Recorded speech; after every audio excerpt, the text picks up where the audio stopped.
Next veteran I run into, I'm going up and giving him a big old hug. You know what I mean? This happened in the mid-1800s. I'm at the aftermath of a war, and it's affecting me so much. I can't even imagine what really going to a war would be like.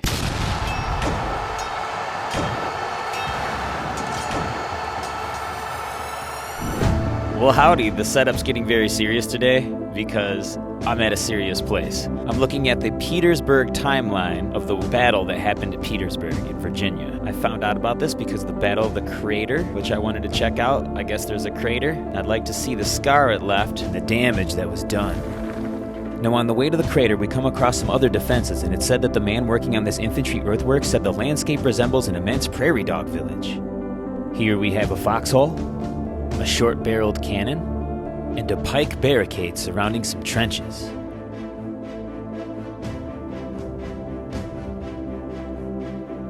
It really does give you a feel of what a battlefield would have been like in these times. I have been to a couple cities that had cannons similar to these. This one's obviously way older looking. The ones that I were at were more pristine and in better shape, as if they'd been refurbished.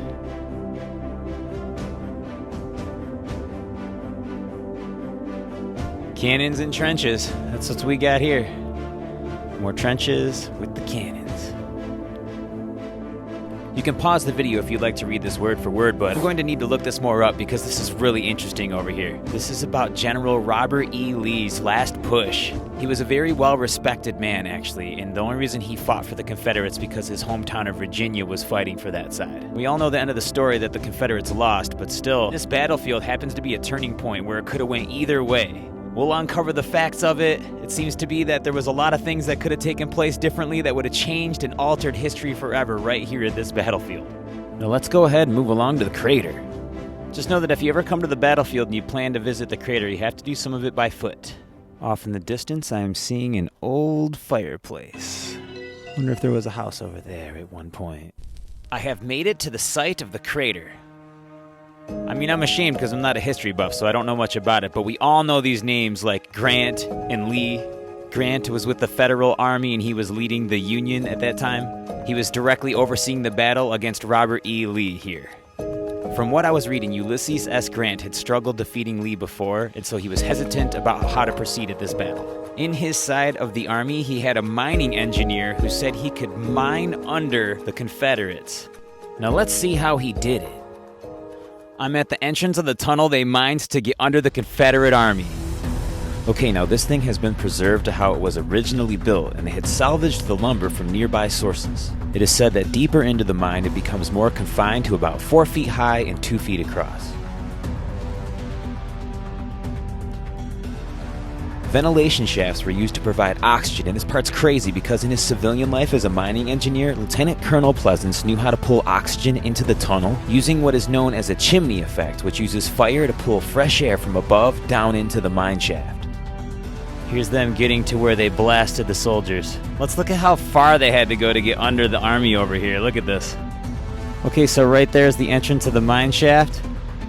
Goes all the way through here. All the way over to there. 511 feet to get to here, where the fires just keep burning at the far ends down there. It was said that they had to do it this way because they couldn't continue to make ventilation points. The enemy would detect them. Because it's not really out of the ordinary to have a fire at camp, but it would definitely be out of the ordinary to have fire smoke getting closer and closer to your army. When they arrived, they were 20 feet under the Confederate Army. Next, they dug laterally, forming lateral magazines, which they packed 8,000 pounds of gunpowder. And at 4:44 a.m., the fuse was lit. Kablamo! Successful explosions. Union troops ready to fight down on the Confederates that were all left standing. The crater, still visible today, measured 170 feet long and 30 feet deep and immediately killed about 300 people. The plan was perfect, except it was too successful. The Union was so surprised about all the chaos and all of the destruction, they ended up standing in awe of what happened, and they just stood around long enough for the Confederates to regroup, and the Confederates were able to win this battle still. Captain James Phillips counted 21 Union flags flying from the crater. The sight gave no hope of getting away alive. Wow, it's just so gnarly. Against great odds, 800 Virginians recaptured the trenches. Above the carnage, it reads, "It is agreed that the thing was a perfect success, except that it did not succeed." General Grant called the episode a stupendous failure. By mid-afternoon, the crater and all of its surrounding works were again in Confederate hands. So, not quite a turning point in the American Civil War as I had suspected, but still quite the battle. Here we have another plaque speaking a little bit about the subject. So on this hill, for 1 month, South Carolina troops guarded the entrance to Petersburg, July 30th, 1864. They suffered death from a mine explosion by the Federal Army. And here's where the surviving Carolinas, under the command of Stephen Elliott, by their valor, turned a dreadful disaster into a glorious victory. Like I said, I'm not a war or history buff, but I think I'm becoming one, because this stuff is just so interesting to me. I mean, look at this thing. You gotta admit, it was quite crafty, digging underneath like they did with the mining engineer, and then blowing everybody up. How did this not work? It's just another reason why we must never take anyone for granted that has served in the military on our behalf.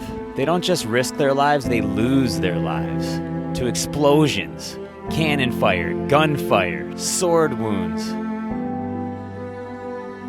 I truly believe it takes coming to a site like this and experiencing it firsthand, seeing what people went through, kind of getting a feel for what this might have been like, to help us better understand what folks go through for our freedom. I mean, folks, you got to think this is so much different than what we're used to, because the news traveled so much differently in these times. They didn't have television. They didn't have a way to spread what was going on. The Civil War ended. There were people in parts of America that didn't even know the war was over because the news hadn't spread there yet. And that's why I'm hugging the next veteran I see. Because of them, I don't have to know what it's like to be in a war.